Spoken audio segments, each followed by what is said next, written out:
when we were thinking about this topic, one of the biggest things that we really want to take into account was how are brands shifting in the way they market, how are brands shifting in the way that they're developing relationships with their clients, the consumers, right? Since all this stuff has happened, and then for obvious reasons, everybody has shifted to digital. But that doesn't necessarily mean that the digital strategy remains the same now as it was before this. And I'm not going to get too into it. That's for Tree, Christina, and Patty to speak about. But I just think that this is a very, very important topic and subject to speak about right now, especially for small businesses and entrepreneurs. I know for myself and our company, virtual presentations, social strategy, it has been important, but it hasn't been as prevalent as it has for the past 2 months. So this is a very important topic, and I'm excited to really delve into it with some awesome people today. So again, thank you all for being a part of the panel today, the Global Leadership Panel. Y'all ready? Yeah. Yep, of course. Awesome. Let's do it. Well, when we start to get into the introductions, let's start with the one and only Christina Rodriguez. Hi, hello everybody.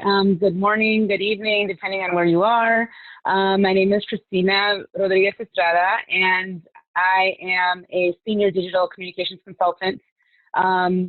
Currently, I've been working in the social space specifically for about 10 years now.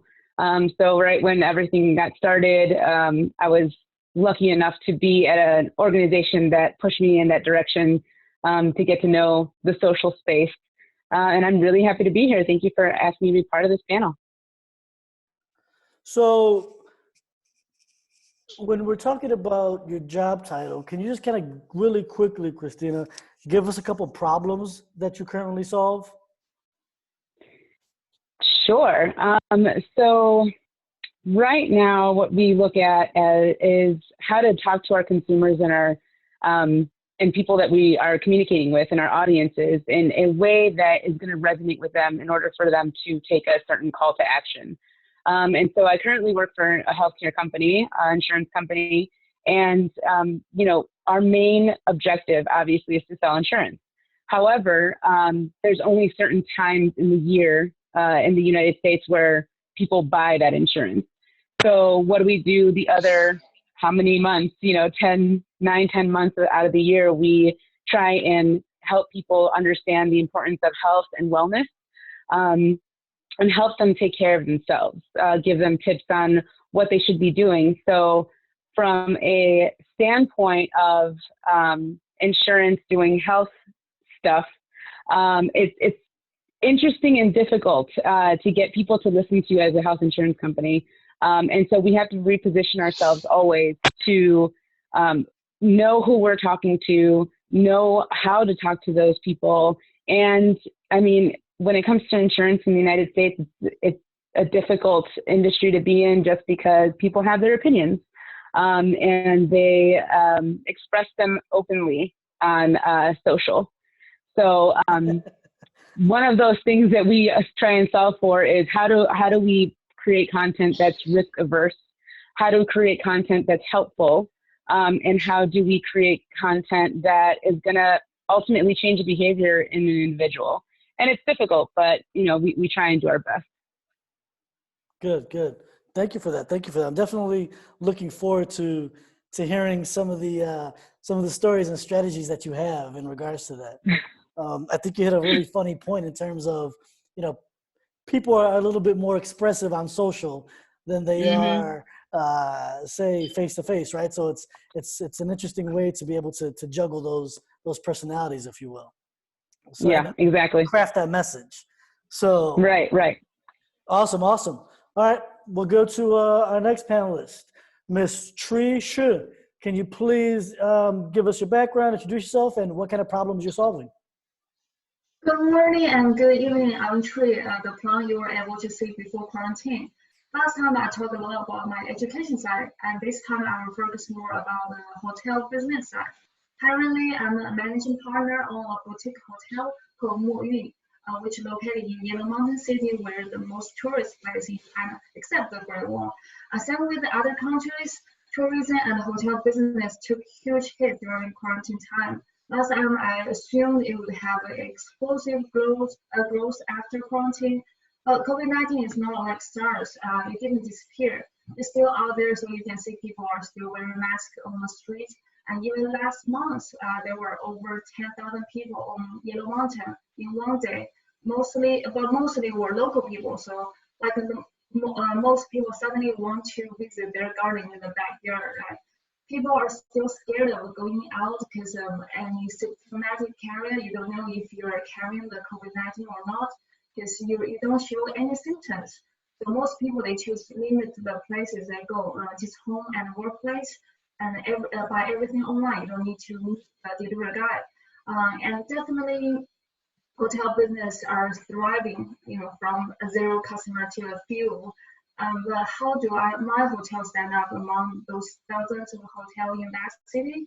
I use live virtual tour. So basically, while we were still in quarantine, everyone staff at home, we were leading an imaginary tour showing people online how breathtaking the view was, how fancy the hotel was, how comfortable the room was. And so many people are eager to come once they can go out, which is one type of psychology people have while facing the pandemic. Life is short, seize the moment, they want to go out, travel, spend all that money. And another one is the sense of anxiety. We live in a dangerous world. We need to be prepared for the next crisis. Instead of spending that on entertainment, the type of people they choose to invest more on studying. So that caused also because a lot of people they lost their jobs or salary got reduced during these last 2 months. So many of them are eager to find new jobs or change their career. So my team repackaged our on-fly business camps to an online course. So including resume writing, email writing, and especially online interview to help more people to improve their career skills to become a better self to go through this hard time together.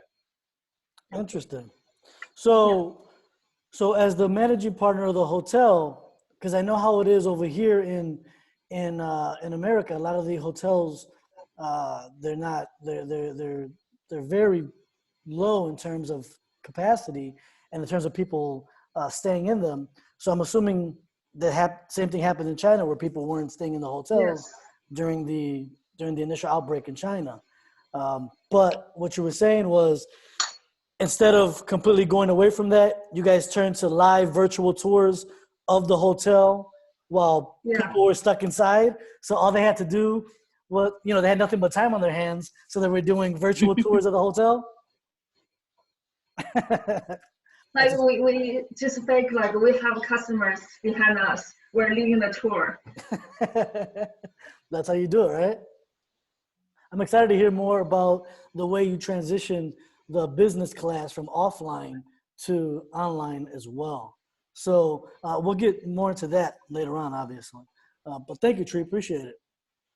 Thank you. And next we have Miss Erica Aquino.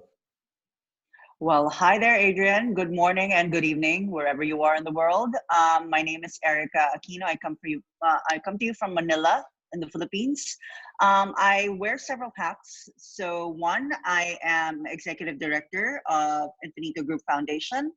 I am the managing partner of an award-winning craft brewery. Let me put that in, called the Brewery, and I am also an advisor to different startups, and I'm co-founder of some startups as well. And what problems do I help solve? Let's keep it simple. First, I feed the hungry. I educate the uneducated, or I help educate students. I feed the thirsty with my beer. And of course, I help out. Yeah. And of course, I help out. I help businesses grow. Businesses with the core mission of education for all. So that's me. And maybe I can, last but not least, I'd like to introduce Patty Malay. Take it away. Hi, everybody. Thanks to Adrian and to Erica for inviting me again. I'm looking forward to our discussion this morning or this evening, wherever you are in the world. Just like Erica, I'm dialing in from Manila in the Philippines. I'm currently the Senior Vice President and General Manager of Fleischmann Hillard in Manila. And as many people know all over the world, we are experts in brand and consumer marketing. We do creative and content. We put out fires and we handle crisis. We also do internal comms for talent and transformation. We handle and foster relationships with media. We do public affairs and government affairs. We protect and build reputations for corporations and brands. And we also lead in terms of social and innovation. The clients that we work with belong to different industries. So the data privacy and security sector. We work with companies in energy and utilities. We work with companies in the financial and professional services, in food, agri and beverage, manufacturing. It's a ton. Public sector, sports and technology as well. But our biggest growth area now in the Philippines, as with many markets elsewhere in the world, is in healthcare. So the problems I really help to solve is I simplify it by saying that I help brands find their voice. I help brands tell their story. And I make sure that when we do tell our story, we are making authentic connections, we are engaging, we are impactful, that we are meaningful and definitely measurable. I think if your communications are not measurable at this time, you're doing something wrong. And I think that's where digital comes into play, because measurement has to come naturally to anything you do on digital. So that's it in a nutshell. Oh, thanks, Patty. That's a lot. Obviously, we are we're excited to hear more from you later.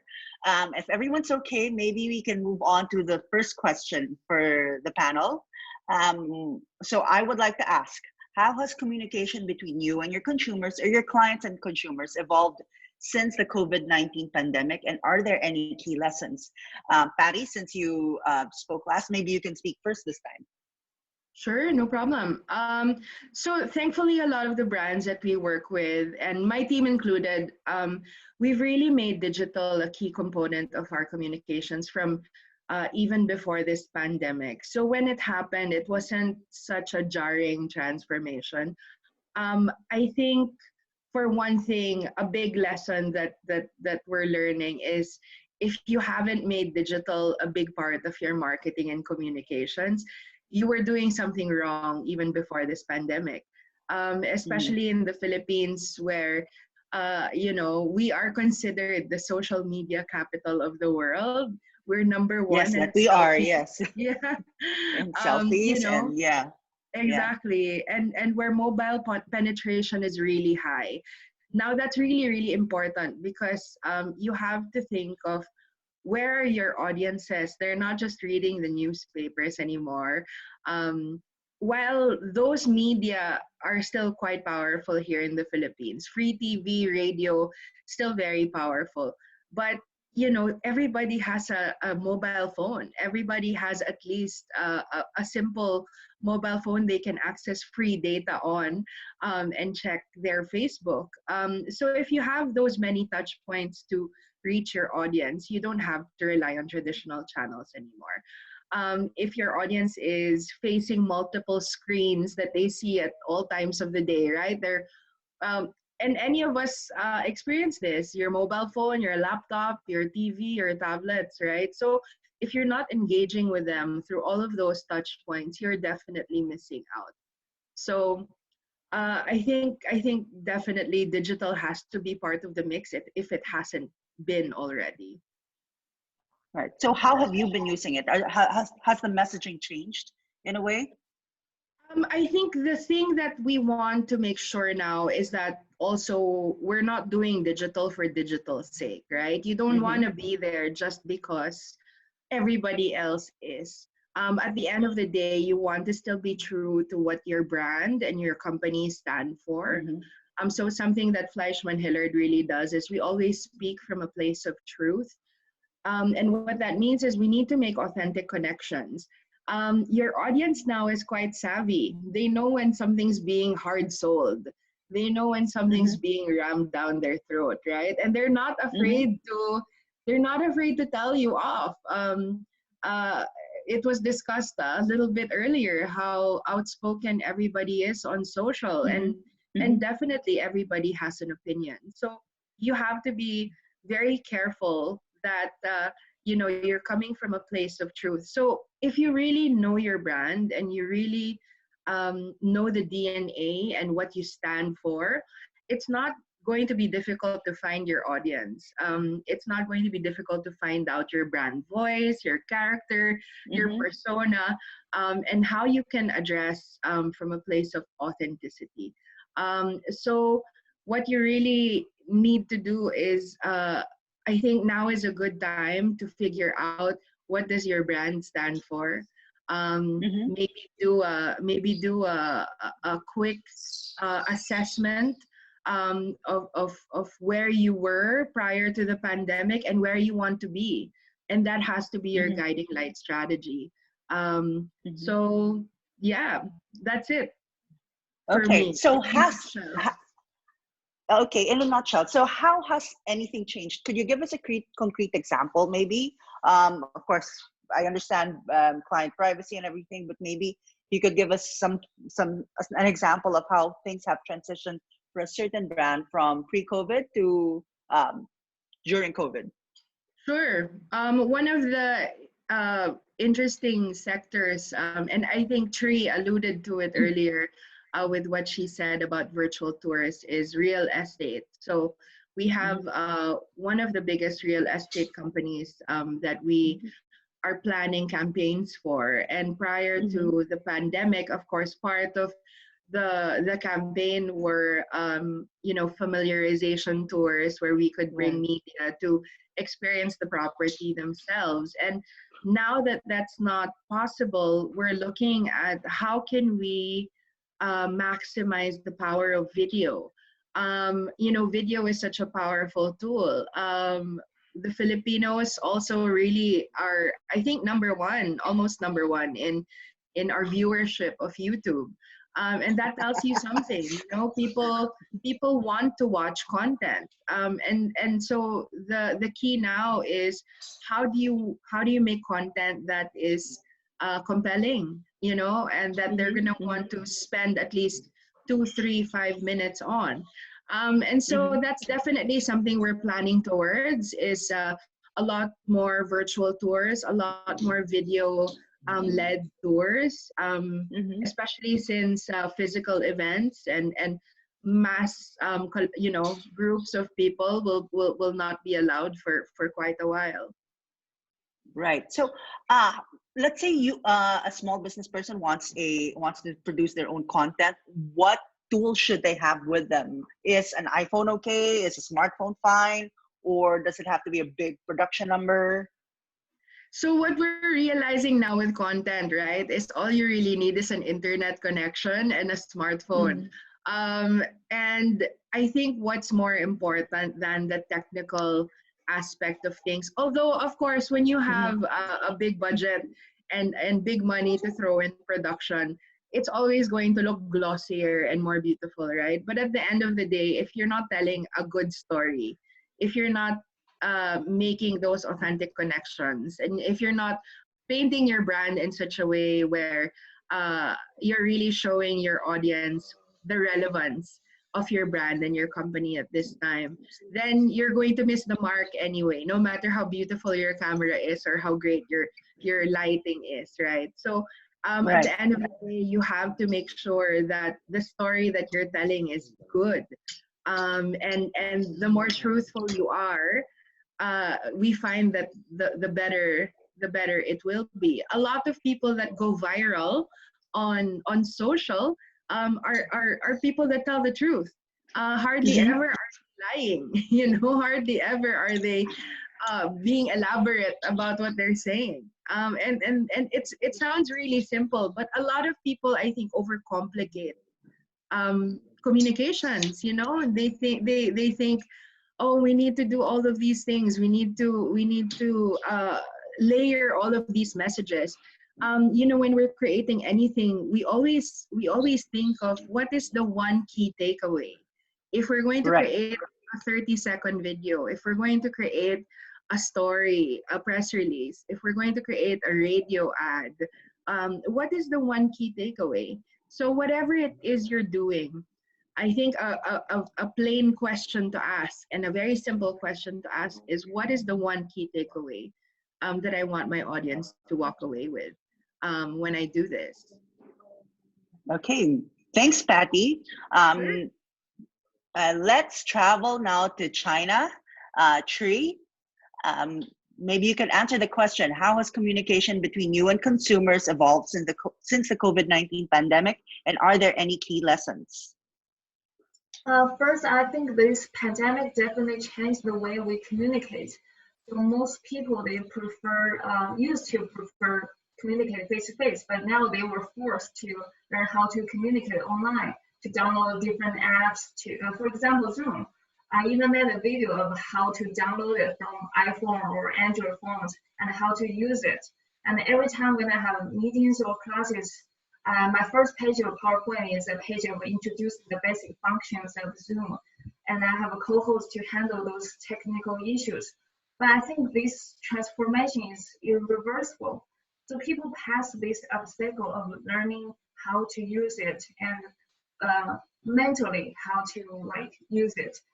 They notice the convenience of it, and a lot of things can be done without flying all the way to that city. I think in that way it's good news because you might save a lot of travel expenses. Yeah, thank you.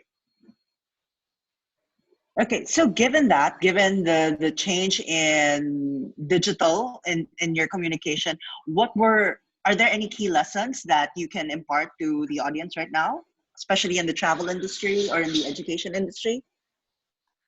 So you have to put yourself in that shoes because Mm-hmm. a lot of people, they haven't used these apps before. So that's my key lesson, my biggest obstacle I met. Because a lot of people, during class, people calling me like how to use this. Sorry, I don't know how to raise hands. Sorry, my internet, I can't hear you. So I think that's my biggest problem I met. I understand. Actually, Tree is our go-to consultant with regard to Zoom over here at CCE. Thanks for that, Tree. Really Let's fly. quickly, Yeah, I sure. Go ahead, kind Adrian. of want to chime in to the point that Tree was mentioning, and I'm pretty sure that Christina and Patty can also really relate to this. So even in terms of Zoom, it's been big. I'm pretty sure we've all had a taste of Zoom at some point, but not nearly as much as we have, since the Go ahead. pandemic.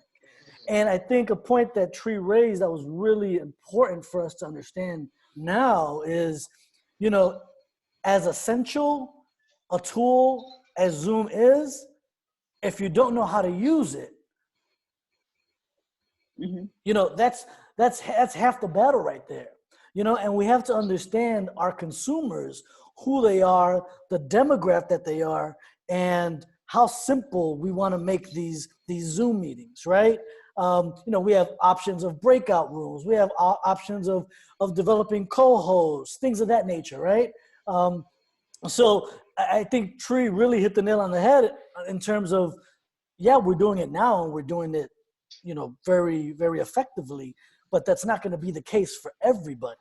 So before we can say, hey, how do we craft our message? We have to make sure that these people are able to even access our message.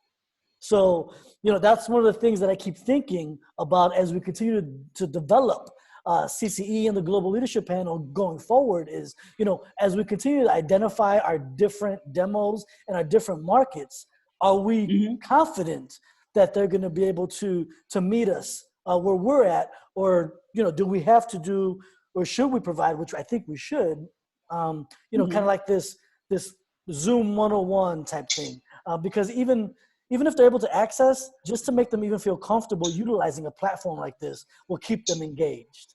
So I just think that was a good point on Tree, and I just didn't want us to kind of lose that in the shuffle. So thank you, Tree. Thank you, Erica. Thank you, Thank you, Adrian. And let's fly over now to the United States. Christina. Hello again. Hello. Yes. So I guess, can you repeat the question? Because I have a lot of thoughts going in my head right now. Okay, sure. So how has communication between you and your consumers evolved since the COVID-19 pandemic? And are there any key lessons? Yeah, so our communications completely stopped. And I think that's something that's drastically different from what Tree and Patty were talking about. We actually put a halt to all of our messaging to kind of reevaluate the situation, find out what exactly was going on.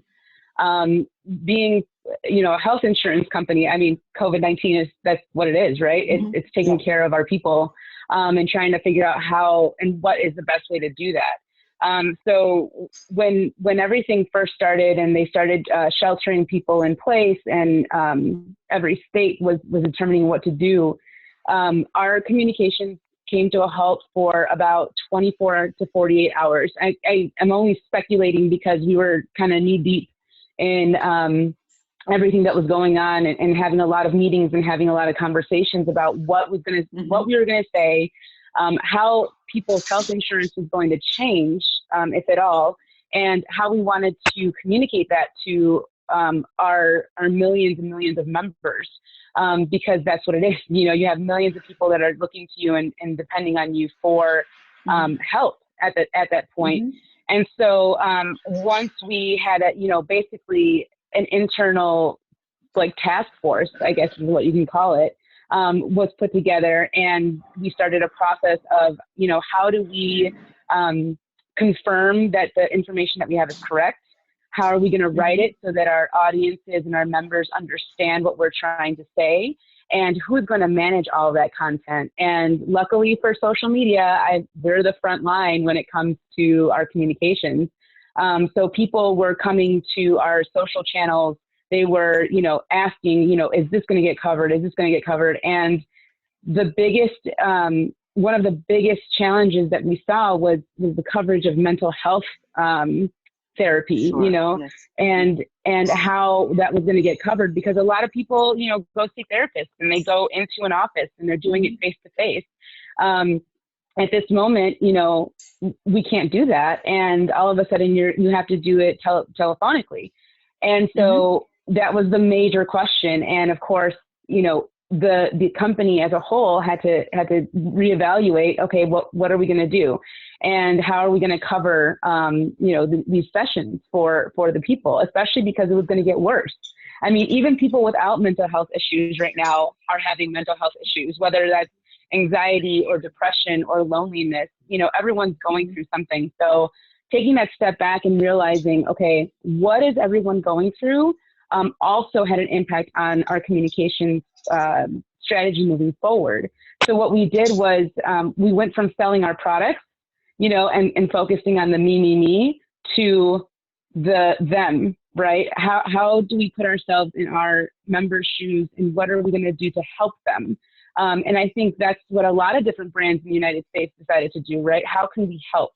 And we needed to be on the ground. So, it wasn't just our team. It wasn't just social media, but it was social media for public relations teams for each of the states that we are located in, and what they were going to do. How do we donate money, and who do we talk to see what's going on? But from a social perspective, I think, like I said, as a front line, we use social listening as one of the very first tools to find out what exactly was happening, what people were saying on social, how many times our brand was being mentioned, because it was a lot, and what the main questions were and the main concerns were that were coming through. And then that impacted the communication strategy and what exactly we were trying to say to those individuals. So the number one was social listening. Number two was creating content that supports what we were hearing and how we can respond to that. And so we still are not in a place of normalcy, if you want to call it that, right? We're still not. Yeah, we're still not doing things like we did normally. There's still a whole process. We're still listening. We're still reporting on how many people are coming to us, what their concerns are. We're still taking a look at all that and slowly rolling out content. So I was, the head strategist for the COVID-19 content. And so I developed content for April and May, bam, right off the bat. We weren't even waiting. We knew what people were going to go through. We knew what we wanted to say. We found our credible sources. We created content ourselves, and we developed the copy to then blast that out through social media. And so far it's been working. People are coming to our pages to find out what benefits they have, whether that's pharmacy benefits or telemedicine benefits, or, just what's going to get covered if I get COVID-19. How are you going to help me? So because, social is the front line, we were the ones kind of directing people to our microsites where we had all that information laid out. And so that it impacted us like in a very, very intense and impactful way. I mean, we just, like I said, we stopped. So, yeah. I can imagine. So one thing that jumped out to me with everything, you gave us a lot. One thing that jumped out to me was the question, how can we help? So with that, how has your voice changed since the COVID-19? How has your brand's voice changed since the pandemic happened?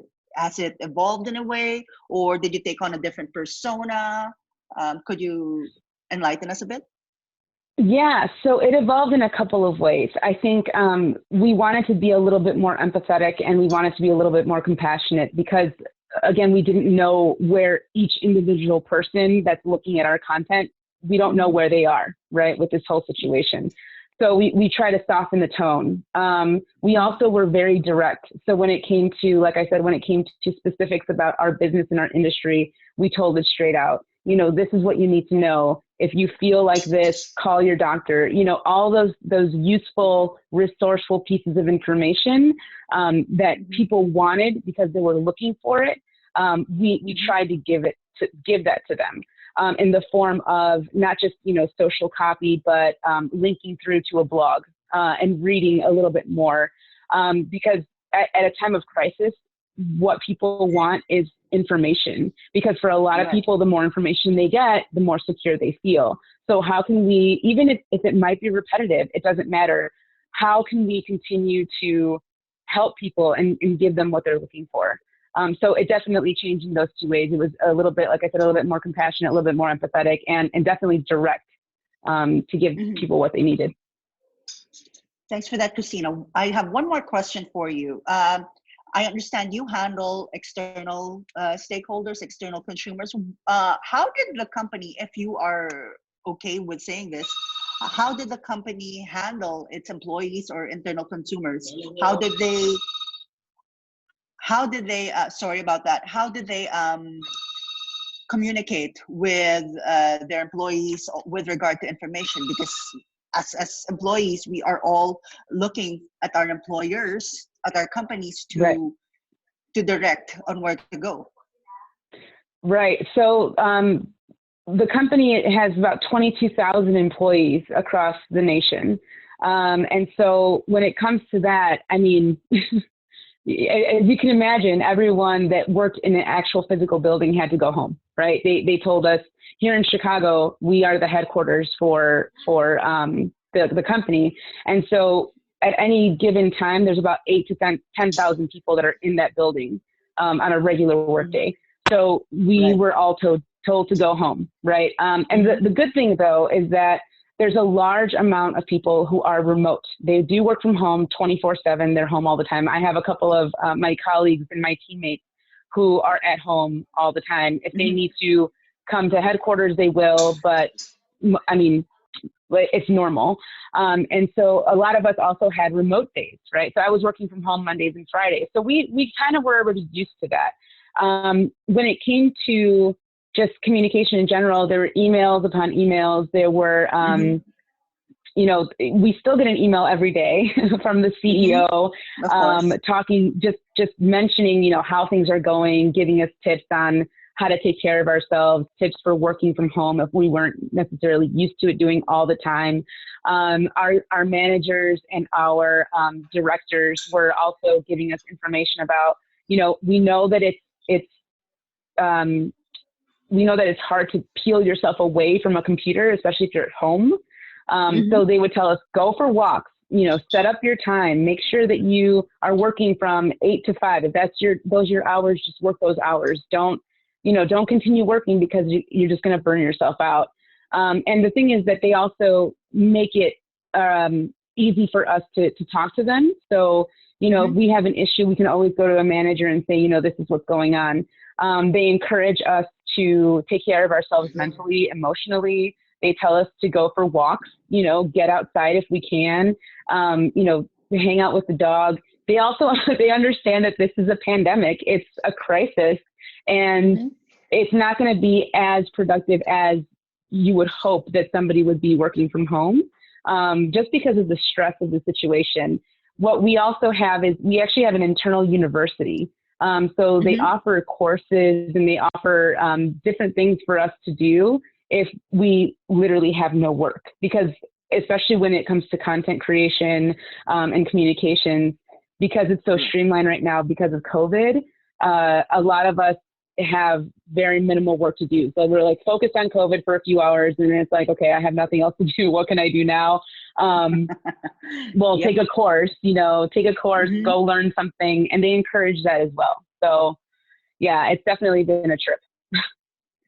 It's definitely a trip. Thanks, Christina. Just to share, I'd like to add on something that our one of our companies has done. It's a business process outsourcing company with about 700 employees. What they do is they make use of Facebook. As you know, the Philippines, as Patty mentioned, we are the social media capital of the world. Almost everybody is on Facebook. So we use that. We set up a private Facebook page to post announcements. People are the bosses go live at town hall meetings at least once a week. We set up bingo nights. We set up, again, internal communication programs. We've set up our own website where people can go to for resources on how to best work from home, let's say, or the latest up-to-date news, both internationally and locally. Thanks for that, Christina. We'll travel again to Chicago. Adrian, president of Zion Group, maybe you can give us insight on what's happening. How has communication between you and your consumers evolved since the COVID-19 pandemic? And are there any key lessons? So I'll kind of just zip through a couple quick thoughts on my end. So sure. When I think of my company, it's really three-pronged, right? Training and development, government contracts, and educational tourism. As you can imagine, each one of those sectors got hit pretty substantially once the pandemic made its way over here. Yep. Yes, I can imagine. Yeah. And we had to be very, I'm extremely grateful to know many people in China and the Philippines and other places in Asia where I was able to get kind of an earlier understanding of the severity of what was going on. So I didn't really wait too long to start to change and redirect the trajectory for the next 3 months. Well, I was hoping it would just be 3 months at the time. So we'll see how long this goes. But for me, when you think of all the companies that we've started and that I'm a part of, ultimately what we're doing is we're connecting people. We're connecting people to opportunities. We're connecting people to resources. We're helping people develop skills to connect to other people. So whether it be students, directors, business professionals, the name of my business is putting people together and connecting dots. So, how are we able to do that now that we can't be in the same room maybe not even the same country, right? So, when all this stuff started happening, I was really racking my brain as to how we were going to. We don't necessarily need to survive the pandemic business wise. We just need to remain afloat, right? So, when I looked at it, how am I able to take training and development and allow it to survive the next couple months and maybe realistically even the year because of budget constraints, right? From universities. Right. Well, now we take those training and development programs and we shift our message from experiential physical learning to online virtual learning. And instead of three programs for the students, we're doing a series of 6. So, that's one specific. Obviously, it's a lot easier to keep people's attention when you're face to face. So we can have a 3 or a 6 hour long program, right? Half day, full day. That's not going to happen on a Zoom call, or that's not going to happen virtually. So how do we break that full day program into a multiple part program and really provide themes for those specific days? So that was one thing we did for the training and development. And then for the educational tourism, we obviously had to postpone a lot of our current contracts and current trips for the summer, but how do we keep the directors and the students engaged?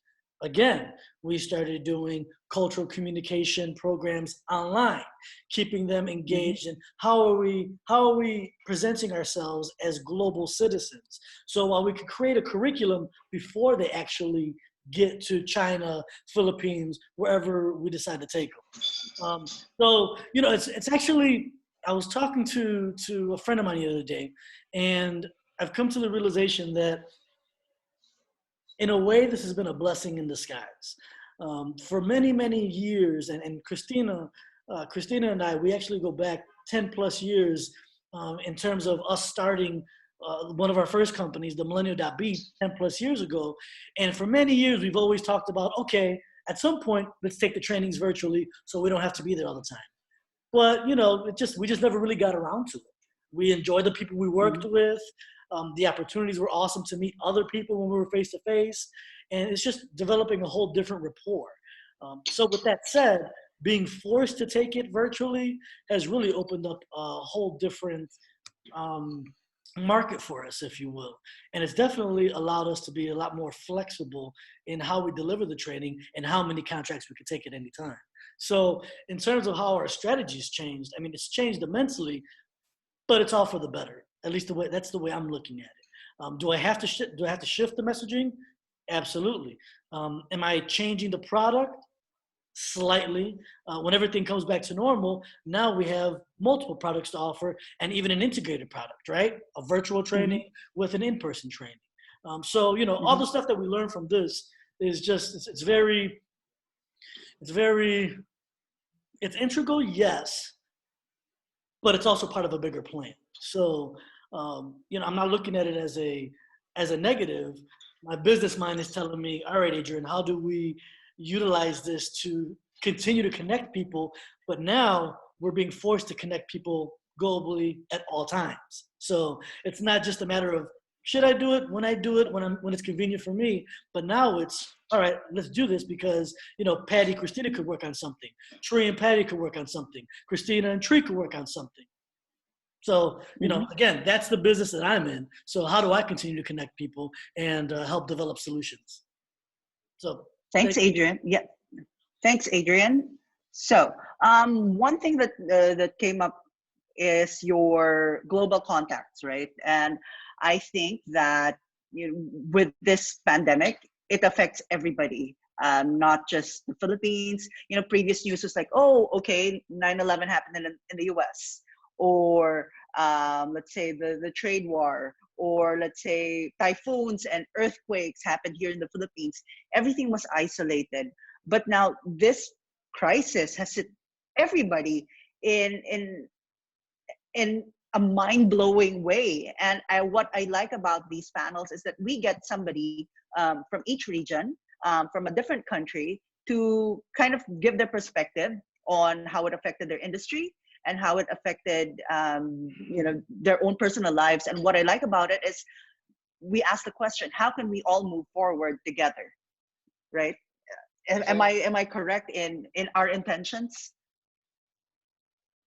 Okay, so maybe we can move on to the next question. And I I would like to ask, how can business owners and entrepreneurs create a better relationship with their consumers using the digital space? Let's start with Christina. Ooh, that mute button is slippery. So small business and entrepreneurs. So the one thing that I can say is that what small business and entrepreneurs don't like doing is planning. And I feel like I've met many entrepreneurs and small businesses, and I've consulted with many as well. And the one thing that I always tell them is build out your strategy, write it down, especially when it comes to social. Determine what your editorial calendar is going to look like. Something just as simple as that. And writing out your copy, putting your assets together, making sure that you have everything ready and set to go. I don't know how many times I've consulted with folks and they just say, well, it takes too much time. When in reality, all it takes is about an hour a week. If you have all those assets, if you have images and pictures and things like that you want to put out there, it takes an hour a week to plan. And then you have all these tools to, to schedule things out on Facebook, on Twitter, on Instagram even. You have these different apps and tools that are available to you to make sure that you are constantly communicating to your audiences. And I think that especially at a time like this, constant communication is incredibly effective. And you don't have to do anything paid. I know a lot of people like to do ads and you want to push their content out because they want to get a lot of likes or they want to get a lot of clicks. But honestly, right now, organic content is really gonna save you and push you into the future. Just putting things out there, showing people what you're doing. I work with on the side. I work with a lot of artists, right? And the artists are really taking off in this time right now. I mean, they're doing tutorials. They're showing people how to paint. They're showing people how to draw. They're showing people how to, make little dolls and sewing dolls together. I've seen amazing things. People are putting on concerts in their living room, and they're doing it all via, Instagram and Facebook. They announce that they're doing something on their stories and they post their tutorials on their stories and they're like, it's available there for 24 hours. If you want to see it again, message me and I'll send you a video link. I mean, it's amazing to me how I've been preaching this for a long time and people are finally listening, especially within the art space. And it's a beautiful thing to see. I've been trying to help the artists and help them build this whole strategy. And now, one of my good friends, he says, well, I learned from the best. And now I'm actually putting into practice, almost waiting for a time like this where you really have no other option. There is no painting murals and there is no teaching art in schools and there's no interaction like that. So what do? You take to social and you make it happen there. So it's actually been pretty cool. Mm-hmm. You're on mute. Again, the mute button is slippery. So that's really interesting because I've been an avid consumer of those virtual concerts and things like that. And the fact that you thought of it even before this happened, that's really quite interesting. What advice would you give, let's say, somebody in just somebody not in the creative space, let's say somebody who has a small business, a retail shop, for instance. It's quite difficult for them right now. What advice would you give them if they want to continue business, if they don't want to shut down, etc.? Right, and I would say the same thing as planning, determining what that content is going to be. Retail. When you say retail, I automatically think of clothes, right? So, can you do Can you do a fashion show? Can you give people tips on, outfits that go together, color schemes, what's going to be in when we all come out, right? what's going to be the new cool thing? Is everyone going to be, wearing pajama pants because that's what we were doing for COVID? So why not just wear them outside? Coming up with ideas like that are super creative. I mean, it applies everywhere. And that's the thing when it comes to social and when it comes to the digital space, you have to be creative. And right now the sky is the limit. You have time, you can sit down and like I said, plan out your what things are going to look like. You can take pictures with a smartphone. You can make TikTok videos. I mean, the opportunities right now are vast. And I think that small businesses just have to not be afraid to be creative, right? And also trying to think outside the box, taking pictures of their spaces. I don't know if you guys saw this, but there was and Adrian, jump in if I get this wrong, but there was a museum, a cowboy museum, and I forget where it was. And they closed, obviously, because they didn't want anybody in there. And so they gave the social media channels, I think it was a Twitter account, to the security guard. And he didn't know how to use Twitter. He was just, asking his nephew actually how to use Twitter. And he says, there was one that said something like, my nephew said I should start using hashtags. So he put hashtag and actually wrote out the word hashtag, and it was super comical. It was really funny. And people fell in love with it because they're like, I totally get it. This guy doesn't know how to use Twitter, but he's still on there. He's still trying. He was taking pictures of different things around the museum, explaining what it was to people. And I mean, they wrote articles about this guy. So I honestly, the sky's the limit. There is no limitation right now as to what people can do to keep their brand relevant, keep their business relevant, and on social. Just that constant flow of content is gonna do you good because everyone's online right now. And I think also too, like that one story touches a couple different points, right? I mean, you touched the point that Tree made, and then you touched the point that Patty made. You're talking about this security guard, right, who had no idea on how to use not Zoom, but just technology, right? So Twitter, if you will, right? But he had to learn how to use it. So let me talk to my nephew, I believe. So that's one. How are we, how are we preparing people to be able to utilize? He has to utilize it now because that's the only way we can remain in contact, right? And then to the next point that Patty brought up earlier about having like this authentic, genuine voice. He didn't know, there was no intention behind what he was posting. There was no methodology or strategy behind it. He just said, hey, I know a lot about this museum. I know a lot about the exhibits. That's a cool picture. Hashtag, whatever that means. Right? Yeah. But and I think to both your points is like, that's what people fell in love with because guess what?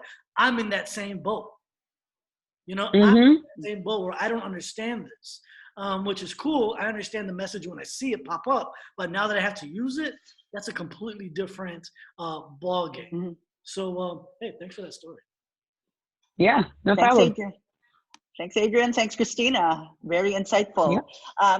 Let's travel back to China. Tree, how can business owners and entrepreneurs create a better relationship with consumers using the digital space? Actually, hearing inspiring of all these, the stories you mentioned, I actually started my own WeChat channel. The WeChat is a Chinese app, like Facebook plus Instagram plus PayPal plus any app you can think of, all combined together. So I created a channel on it.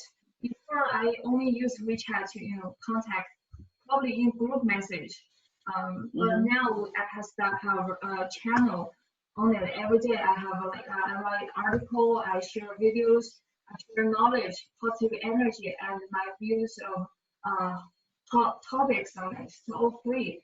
So for my audience, you can say audience or viewers or followers, they get to know me better, and it does bring everyone closer. So it builds trust between us, and they can see my expertise in a certain field, which leads to panels, business class, like I mentioned earlier. I repackaged all business camps into online course, so they can start to see that.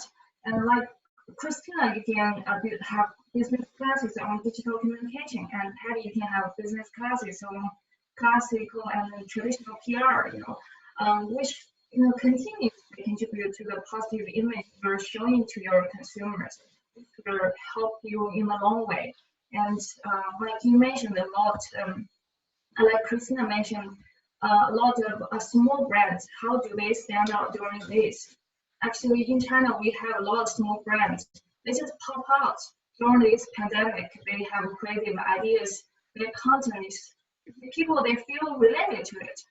And they only wrote a few articles or one video. They have millions of followers immediately. So they can survive in this crisis.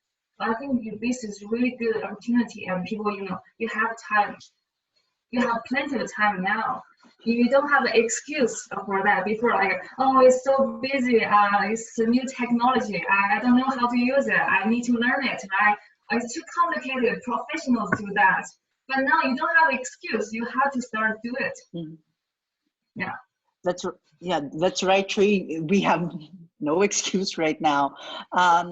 And it's interesting that you started your own WeChat channel. And how has response been to that?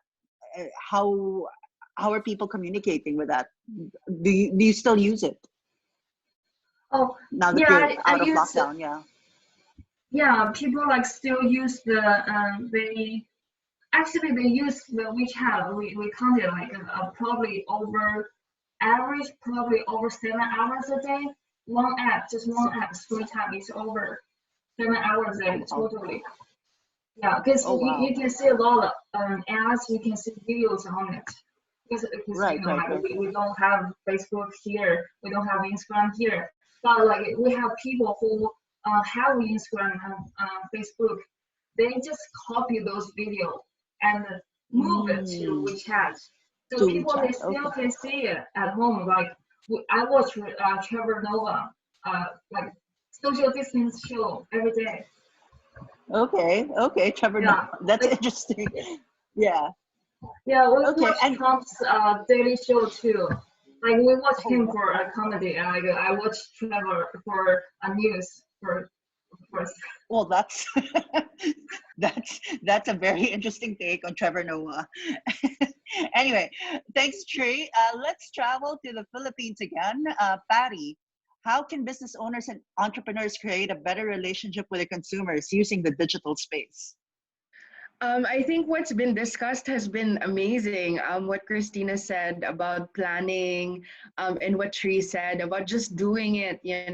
This is really the time, precisely because you have a captured market who has nowhere to go. They don't have plans that you need to worry about. But I think just to add to that, when you're planning for something, you also need to know what the roles will be of the digital channels you want to be in.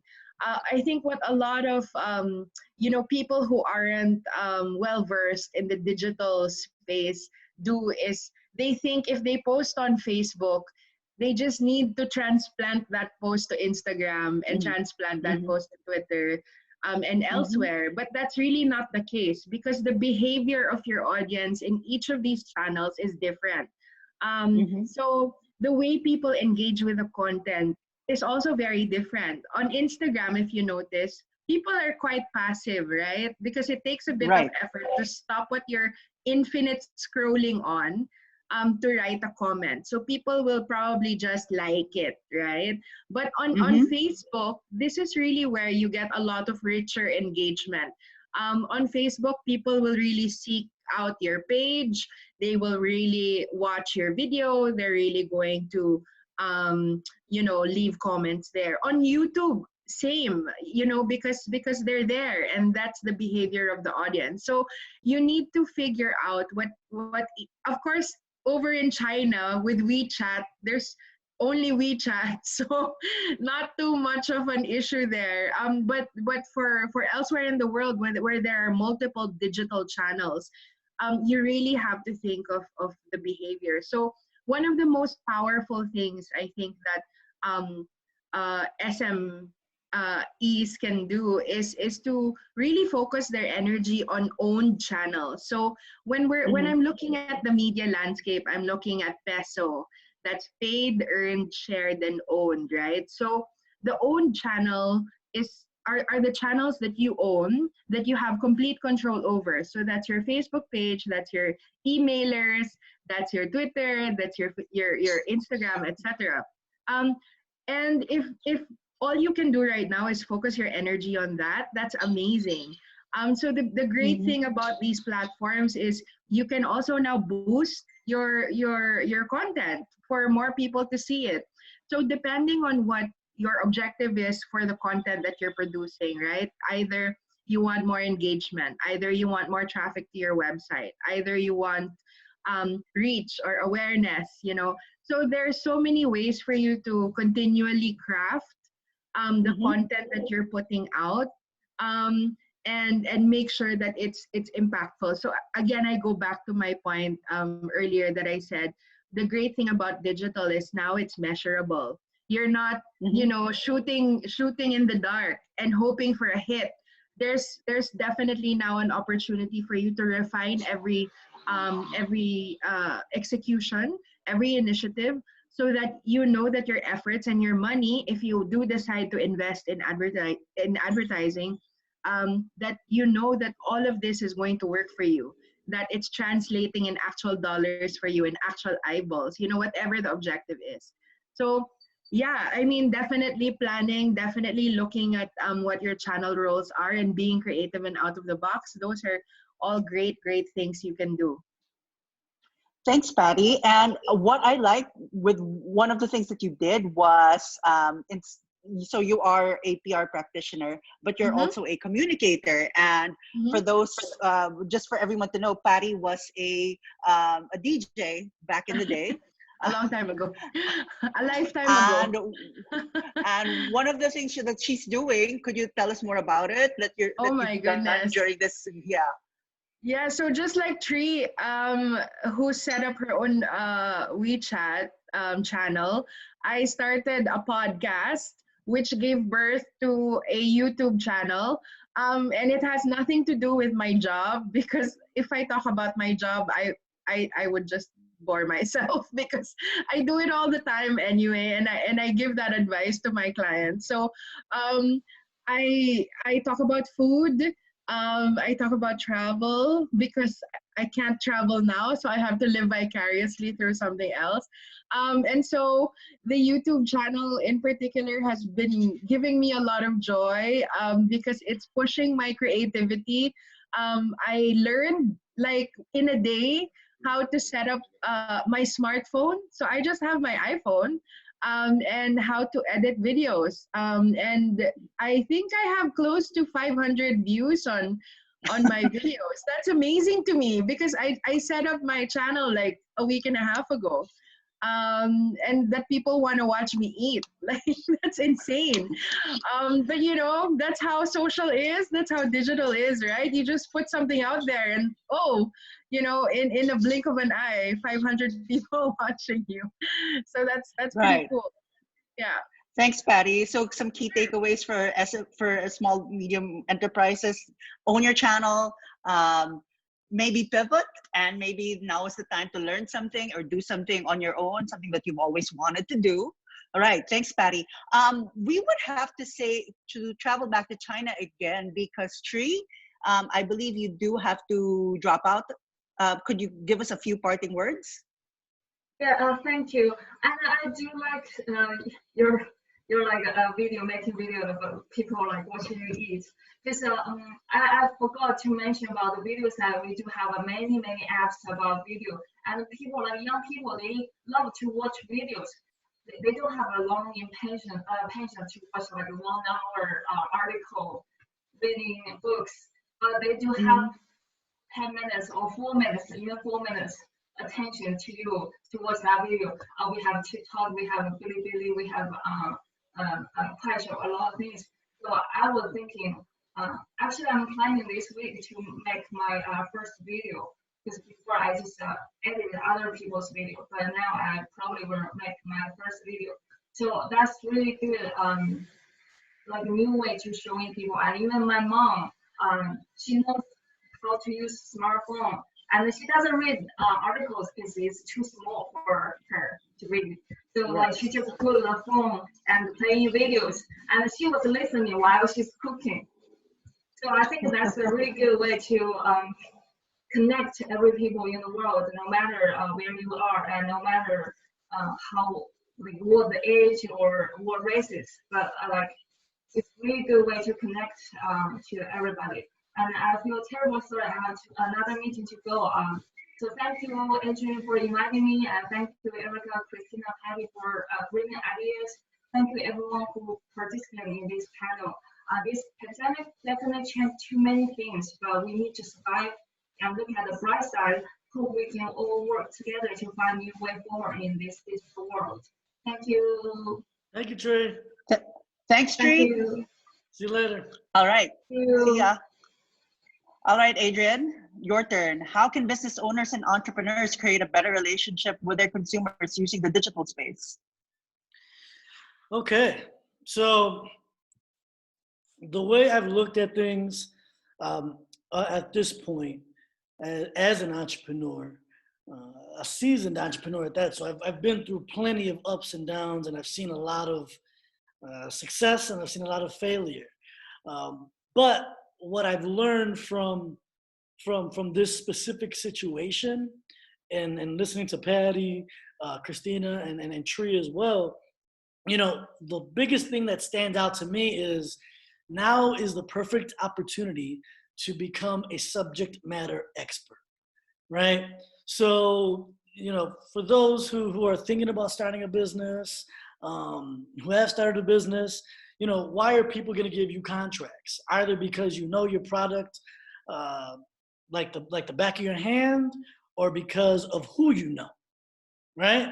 So, you know, I look at this opportunity for entrepreneurs to really, and again, what was Patty talking about? She's talking about people watching her eat, right? Like, okay, but what's so cool about that is, well, the thing about Patty is she's probably going to eat different things than I would eat, right? So now I can say, well, I've never tasted or really wanted to try that, but I know Patty will eat it, so let me go log into her channel, right? Mm-hmm. And then similar, you know, with Tree and with what all these other people are doing. So again, to really kind of just sum it up, you know, what am I good at? You know, what did Christina talk about earlier? What are artists good at? What are these creators good at that people always thought were hobbies, right? Oh, I don't want to become a creative. I don't want to become an artist. I don't want to become a YouTube blogger. That's not going to make me money, and that's just a hobby. Well, guess what? Now that nobody has time, now that nobody has anything but time on their hands, I need to pick up a hobby. I need to learn how to draw. I need to learn how to edit videos. I need to learn how to sew this interesting little doll so I can get my ex-girlfriend back, right? That's a joke.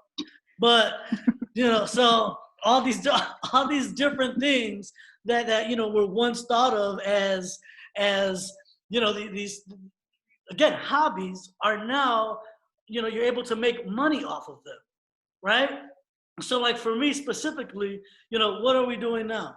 We're establishing credibility, right? We're establishing connections. We're establishing our network. So what can we do after this? Now we can leverage that, right? Now people can come up to me and say, hey, do you know communications people? Well, as a matter of fact, I do. I know 3 of them, right? 3 at a very high level. I will say that I'll use a very specific example.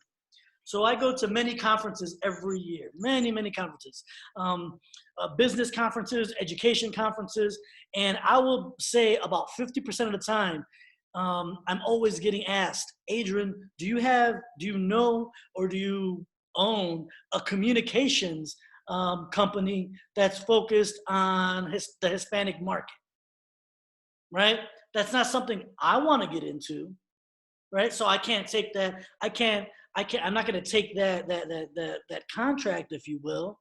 But now, right now, people are coming up to me and saying, "Hey, you know, that's a need that they need to fulfill." You have these big companies, the insurance companies, the healthcare companies, the CPGs. How do we get this Latino market? How do we get this Asian American market? Right? They're looking for that. And if I can be that conduit to connect people, right, we're all happy. So, how does that happen? That's the same way I was able to get the government contracts. The reason the government reached out to me for interns for the US Army was because of the network that I had created within the university system. So now, how can I help other people be successful by connecting them? Well, again, to the first point, we establish credibility. And how do we establish credibility? By hosting panels, right? By hosting trainings, by hosting webinars, by saying, hey, Patty is the person you need to know. Even if it's just a conversation, if that ultimately leads to something, then hey, we did our job, right? But the fact is, we need to put people in place to be successful. One thing I've learned as an entrepreneur, and especially now more so since we can't be in contact physically, is you need to help other people before you can help yourself. People are always going to want to do business with you if you're helping other people. That's what I've learned for me. When you go into it with a very what am I going to get in? What am I going to get out of this mindset? The money might come quick, but the relationships are not going to last long. So, with me, I've been able to sustain a company and build it up over 10 years by developing relationships and developing credibility. So again, to answer your question, how can we survive, or how can small businesses and entrepreneurs survive during a time like this? Again, showcase your expertise. Become that subject matter expert. Connect with your audience authentically. And I don't want to say, a bunch of these like phrases, but these are this is extremely true, and I'm living it, right? I'm able to get contracts because of the relationships I've built. I'm able to give contracts because of the relationships I've built. So before you even think about money, it's again, the messaging digitally, which is developing that relationship. What kind of message am I sending to my consumers and my clients? Am I talking about my bottom line, or am I worried about their bottom line? So I think that as we continue to move forward, even just in terms of like personal conversations, how they've gotten deeper, that has to transfer over to business, right? I can't sit in a room, and I learned this actually by traveling as well to different cultures and different countries, is, there's certain rooms where you're going to walk into and you're doing business where I'm not going to talk about business until the end. I'm not used to that, but I have to understand that things are beginning to shift, and the dynamic is completely changing. So, again, just to close it out on my end, is it just really has to deal with becoming that subject matter expert and developing those relationships. Now's the time. We have nothing but time, and you have nothing but things to do besides prove how much of an expert you are in eating that delicious Japanese food, Patty. Thanks for that, Adrian. With that, I'd like to open up the floor for some questions. Is there anyone among our participants? If you can type in the chat box. I do have, yeah. Did you get a question? I have a question. I do. Go ahead. I do have a question as well. My question is to all of you, actually. Everyone, each one of you emphasized to get out of the what's in it for me mindset, to put ourselves in the shoes of our audience. That being said, is it appropriate for a small business owner or an entrepreneur to sell right now? And how? Maybe, I don't know, who would like to take that? Let's start with Christina. Yeah, so that's a very interesting question. I think it depends on what your product is or what it is that you're trying to sell. If you can find the intersection with community and people right now, especially right now, then I would say yes, because like Adrian said, how do you help other people? And right now, a lot of the experts in the field and people in marketing are saying, do the right thing, figure out a way that you can help. If your product or service is available for that in that way, then I think it's appropriate. The other thing that I've seen a lot of is, and and it's hard because of small businesses and entrepreneurs, right? But if you actually build that rapport, again, as you know, just to piggyback off of what Adrian was saying, if you build that rapport with your clientele, with your consumers, with you know, people, and you build relationships, there is a way to ask for support, right? And that could be monetary support. That could be building relationships, helping to you know, get a contract if that's what you're looking for. You ask for support, and a lot of times, if you are truly an authentic person with a real, you know, a strategy, like I said, that intersects with community and people, and your aim and goal is to find a way to help and service somebody outside of just, you know, your bottom line, then there's no shame in asking for that support. Whether you do it publicly or you do it, you know, to those stakeholders or those people that you find close to you. But I don't think that there's any shame in doing something like that. Right. Thanks, Christina. Patty? I echo what Christina said. I think it really depends on what the product is. I think for the most part, people understand that businesses need to continue. So you're still going to be able to, I think, connect with people that want to avail of your product.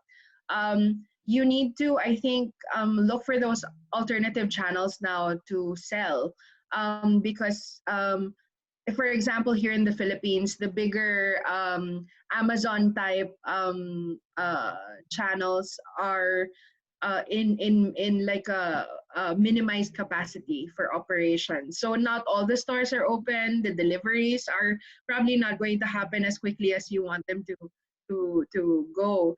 So there are a lot of former just Facebook pages or websites that have developed apps pretty quickly.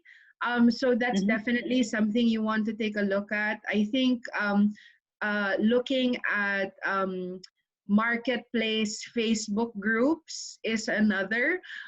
Here in my community that I'm part of, small business owners that operate from their own homes anyway have, you know, collected together and created a Facebook group, and every day they you know, push a product, like, you know, whether it's a you know, keto brownies or chocolate chip cookies. Lechon. Yeah, lechon, right? So every day there's something that that they're pushing, and there's always going to be people that want to eat that. Who's gonna say no to lechon or cookies, right? So I think you just really have to look for where your market is now. If people are on Facebook, you need to be there. If people are on Instagram, you need to be there. And I think now is you know, that being there for others, now is a good time to also show how are you engaging with your community, right? So I've seen a lot of even small business owners like say that they're donating a portion of their proceeds to donation drives or fundraising. I think that's something that's not just good to see, but it's good business, right? Because when you're sowing that kind of good energy out into the world, it comes back to you, you know. So definitely something that people need to know is that, you know, eyeballs are watching. So everything you're doing right now, you're going to be judged for, right? So don't think that just because it's a COVID that it's not business as usual. No, all the more people are looking for what their company standing for, what their brand standing for, and that goes the same for even small business owners.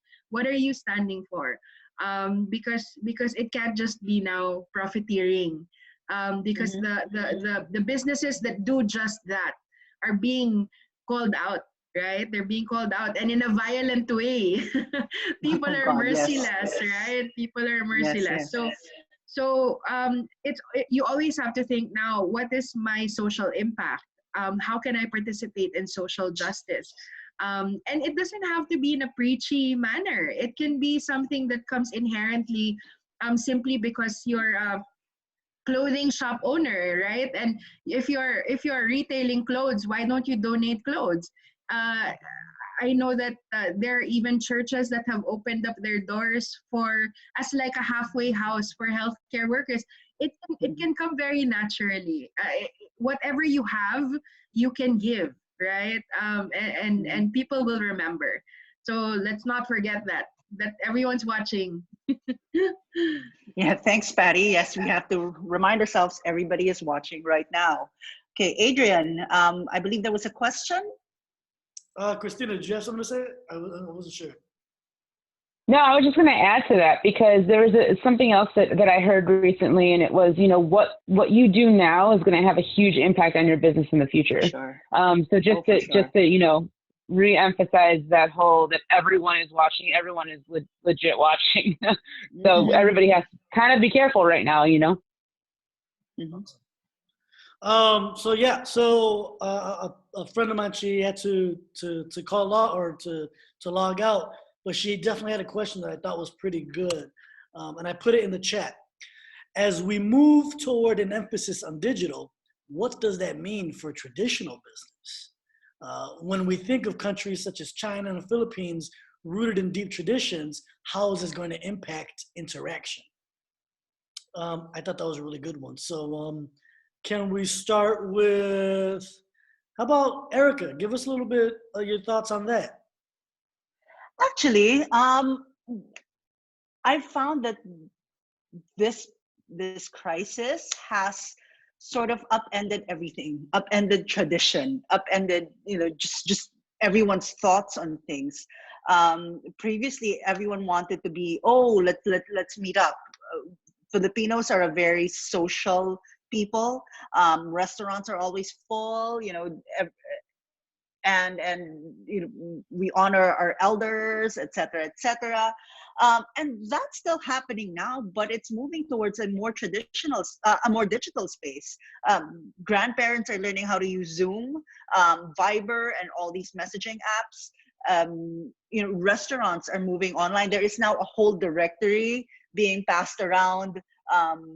All these social media channels for us to call somebody if we need food or if we need anything, school supplies or whatever. And it's not necessarily, I think, tradition and moving forward comes more with an open mind and an open heart, as opposed to, let's say, just refusing to let go of something that's ancient or old or not with the times anymore. I think as a small business owner, as an entrepreneur, as an executive director of a foundation, I always have to look forward, both for my beneficiaries, for my consumers, for everybody. It's not difficult. It's a matter of reading up on what's going on around the world. But of course, you have to honor whatever it is, whatever customs a country has. I don't think those have changed. Like things like, I can say four colorful 4-letter words to one person, but definitely not the other. We still have to be careful about those nuances, right? Sure. But at the same time, you also have to keep in mind the humanity of everybody. And humanity is just going digital. It's just going to the digital communication space. And as we can't, obviously interact right now. Okay, how about Christina? Talk to me a little bit about, what this new emphasis, again, what does that mean for traditional business? We've been doing business like this for years. We've never been a part of something like this where we've had a situation like this. Are we going to go back to the same thing after everything's okay? How are we going to do business after this? Well, I'm talking about from a big business, from a large healthcare provider point of view. Yeah, no, we're not going back. There's no going backwards. There's a lot of learnings from this, right? How fast you need to process something, right? Like one of the other big things that a lot of marketers have been talking about is agility. How can you be agile? How can you act fast? And how do you not wait for a reaction, but how do you become proactive in a situation like this? And I think for big businesses and large companies, you're going to find that they're going to implement new processes in case something like this happens again. And it can happen, right? It doesn't necessarily have to be a pandemic. It could be a natural, a natural disaster. And all of a sudden you have to have a communications plan to roll out as fast as possible to get it out to as many people as possible. So it's definitely changing the way we think. There's definitely going to be a lot more emphasis on, like I said, the front line, whether that's for some companies, it'll be social, other companies, it's going to be email. But what's that front line, that first thing that's going to, be sent out to your consumers, your clients, your audiences? What are they going to see first?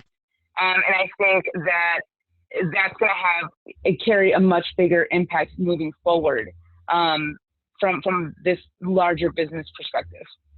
Good. I think that when we think about a question like that, obviously everybody, for the most part, people get a little anxiety, right? They get, what are we going to do? What are we going to do?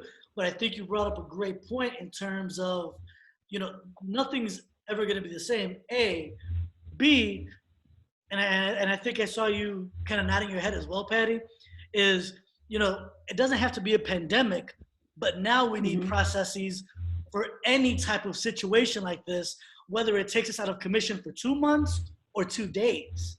There still needs to be a process that comes behind this now that people, large businesses especially, didn't have in place. Yeah. Absolutely. I mean, if you aren't designing those business continuity processes yet, if you're not designing a playbook for how to communicate and how to continue on your operations, then you're really going to find yourself in a desperate time right now. But just going back to the other question about tradition, I think if you drill down to what's important and why that tradition persists, it's really based on relationships, right? It's based on human interconnection. And I think something that we just need to think about as we move towards a more digital way of doing things is, and this is a very simple rule that anyone can follow, is to show and not tell. Don't just tell me, you have to show me. And whatever kind of content, whatever kind of engagement you're planning on, don't just tell me, you need to show me. So just like that security guard in the Cowboy Museum, he doesn't know, he's just taking around his camera and he's, hashtagging hashtags. But he's showing you exactly where he is. He's showing you what he's going through. And it's resonating with so many people. People find it interesting. And I bet more people are now flowing traffic in to their social channels now more than ever before when professionals were there. And it's simply because he was showing and not telling. So whatever it is you're doing, if the simple way for you to stay true to your tradition is to show that tradition, to show what it is you're doing, and you just always convey from an authentic point of view, and you'll be fine. We'll all be fine. Things will be different, but we'll all be fine. We will survive this, and I really believe that we're also just scratching the surface of creativity in terms of what people are able to do with each of these platforms. I mean, I work with a team where I'm the oldest person in the room, and I'm always so shocked with what young people come up. Young people, the fact that I even call myself, them young people in relation to me. But I know. Hello, Tito. But I think because we're just scratching the surface, we're really going to see fantastic things, that people do with YouTube, with Facebook, with Twitter, these platforms that we thought, we've been living with for a decade, right? But I think there's really more to come, better things to come. I agree. We've had this dialogue has been incredible, And I think that, we had the initial two questions, which were really, really set the precedence for what the conversation was going to look like. But based on the responses that y'all gave us, it really took us into a wonderful direction where we started to take away learning outcomes, right? Takeaways, key lessons, things of that nature. So, as we begin to wrap up, before I kind of close this up, I would love a couple of closing thoughts from each one of you. So if I can start with Miss Erica Aquino, just some closing thoughts before we close out our panel. Thanks, Adrian.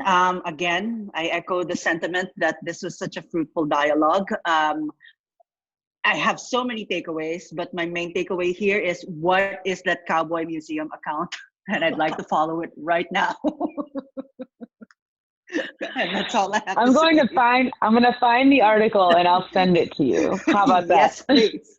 Yes, please, Christina. Thank you, Erica. Thank you. Patty, give us some closing words. You're on mute, Patty. Mute button is slippery. Okay, so just like I said, you need to know what your channel roles are. You need to look at what you're doing on your paid, earned, shared, and owned channels.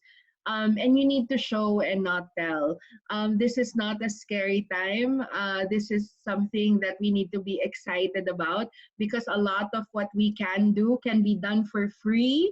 Right? You don't have to hire professionals. I mean, it would be great if you hired me. I'd love it. Call me if you need me. But you don't. You really don't. Because there's so many people that are already doing it also, and you just need to glean inspiration from them. A simple visit to Facebook, Instagram, YouTube can show you so many things in 5 minutes already. So you just need to maybe sit down and figure it out, and plan, and put your smartphone to good use and have good lighting, and make sure the sound picks everything up, and you'll be fine. Thank you. Christina, talk to me. I think I second that. I mean, she said it all right there in terms of small business entrepreneurs, what you can do. I think it's definitely a time to reflect on, what it is that you're actually doing out there. And if you have to make improvements, now's the time to do it. Like we said, there's a lot of time at hand right now. You're not rushing to, get to the next place. So might as well sit down and reevaluate what it is that you want and what it is that you're doing. Taking a look at the channels that you're on and be creative. I mean, that's ultimately what is going to get us all out of this, is being creative. And like you've seen in so many memes on social media, you're not expected to be productive during a pandemic. It's okay to freak out. It's okay to be stressed out. Because there's a lot going on right now. And I think we all have to just kind of also take that time to reflect on ourselves and know for a fact, like Patty just said, we're gonna get through it. We'll see better times. And hopefully everyone stays safe. But we'll get through it together. Awesome. Thank you, Christina. Yeah. So as we close out, I want to thank Erica, Christina, Patty, Tree, and all the people that joined in to listen to the conversation. As we begin to really take off with the global leadership panel, it was an honor for us to have this dialogue with y'all, and for y'all to agree to be on this panel and share your expertise. So, we really appreciate that. And as you could see, we're trying to build something here that's going to supersede this pandemic, right? So, for you, or by you being a part of this, it's really it humbles us, if you will, to be able to understand that we have this type of support.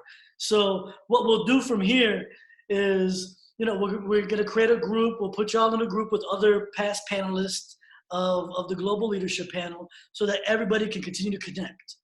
As we continue to go through the pandemic, we'll be fine. Like everybody's already said multiple times, we will be fine. But again, what is my role in all this? It's to connect. You know, we have small business owners, people who are working in large companies. You know, at the end of the day, we all have something of value to offer somebody else. And the point of this panel is to make sure that you know those other people. So, you know, we hope that you continue to listen in to our panel discussions as we bring other people in. And we would hope that you would continue to spread the word of the Global Leadership Panel to your networks as we continue to build this out. So with that, we appreciate your time again, and we look forward to collaborating and maybe working in the future. Thank you. Cheers. Thanks again. Thanks. Thank you, everybody. Thanks. Ciao, ciao. Bye. Bye.